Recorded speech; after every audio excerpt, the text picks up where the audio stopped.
अरे आग लगे, ये भी कोई जिंदगी है। सुबह से चिल्लम चिल्ली पुकार सुन के मैं तो तंग आ गई हूँ। अरे वो भी क्या दिन थे जब मैं गांव में रहा करती थी। पहले बड़ी सुखी थी मैं। पहले मेरी जिंदगी क्या थी और अब क्या हो गई है। शहर में तो लोग भेड़ बकरी की तरह जीते हैं। जीने का असली मजा तो गांव में है। क्यों, क्या हुआ माँ जी? आज गांव की बहुत याद आ रही है आपको? अरे हाँ बहू, शहर का जीना भी कोई जीना है। लोगों की आधी जिंदगी तो सड़कों के ट्रैफिक में निकल जाती है और यहाँ रखा ही क्या है। एक बात कहूं, दिल्ली शहर अब पहले जैसा नहीं रहा। क्या माँ, जब देखो गांव के गुणगान गाती रहती हो। ठीक है, इस बार ना बच्चों के कॉलेज की छुट्टियों में हम सब गांव चलेंगे, ठीक है? हाँ, ये ठीक है। फिर कुछ दिनों के बाद सारा परिवार अपने गांव चला जाता है। अरे वाह, कितनी ताजी और साफ हवा है, कितनी शांति है यहाँ। चल बहू, अब बढ़िया सा खाना बना दे, मजे से आंगन में बैठ के खाएंगे। सुशीला गांव का माहौल देख बड़ी खुश होती है। 2 दिन के बाद गांव की कुछ औरतें सुशीला के घर आती हैं। बड़े दिनों के बाद गांव आई है सुशीला। हमें तो लगा कि तू शहर जाके गांव को भूल गई। और बतिया, तेरी बहू कैसी है? जरा मिलवा तो उससे। अरे मेरी बहू तो लाखों में एक है। बड़ी किस्मत वाली हूँ मैं जो मुझे जानकी जैसी बहू मिली है। हमेशा मेरी सेवा में लगी रहती है और आज तक कभी पलटकर जवाब नहीं दिया उसने। सुशीला की बातें सुनकर सभी औरतें हंसने लगती है।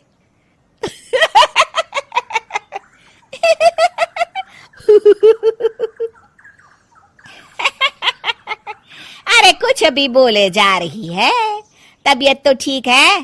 तेरी बहू चांद से आई है क्या? क्यों बहनों, दुनिया की कोई भी बहू अच्छी होती है क्या? सब औरतें ममता की हाँ में हाँ मिलाती हैं। अरे मैं तो कहती हूँ दुनिया की हर बहू सास का खून चूसने वाली डायन होती है, डायन। मैं तो एक बिल में 1000 सांप के साथ रह सकती हूँ, लेकिन अपनी बहू के साथ नहीं रह सकती। हाँ, तूने सही कहा। मेरी बहू तो तेरी बहू से भी 2 कदम आगे है। सब औरतों की बातें सुनकर ममता मन ही मन बड़बड़ाती है। अरे ये गांव सुधर गया, लेकिन औरतें नहीं सुधरी। अगर थोड़ी देर और इनकी बेवकूफी भरी बातें सुनूंगी तो मैं सच में पागल हो जाऊंगी। फिर सुशीला उन औरतों को घर से दफा कर देती है और राहत की सांस लेती है।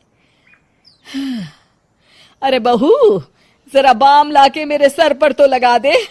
उन औरतों की फालतू बातें सुनकर मेरा सर चकरा गया है। इस गांव की औरतों का तो भगवान ही मालिक है।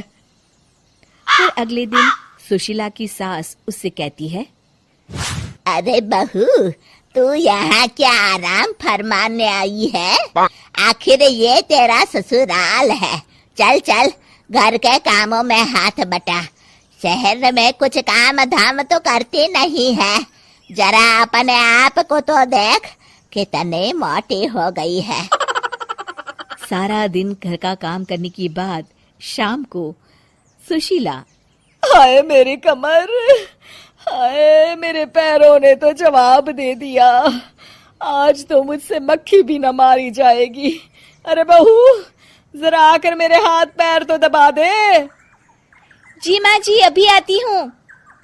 तभी सुशीला की सास जानकी को रोकते हुए कहती है, अरे रुक जा बहू, एक दिन काम करके इसको इसकी नानी याद आ गई। हम लोग तो रोज इतना काम करते हैं, कोई जरूरत नहीं इसके हाथ पैर दबाने की। सुबह तक सब ठीक हो जाएगा। सुशीला अपनी सास की बातें सुनकर हैरान रह जाती है।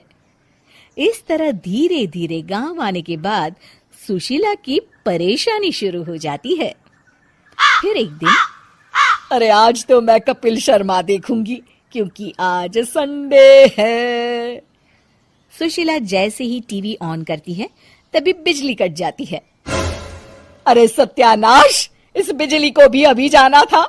इतने दिनों से मैं टीवी सीरियल देख नहीं पाई।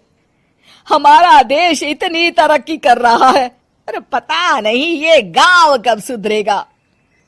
अरे अब तो 2 दिनों के लिए बिजली को भूल जा, ये तो यहाँ रोज की बात है।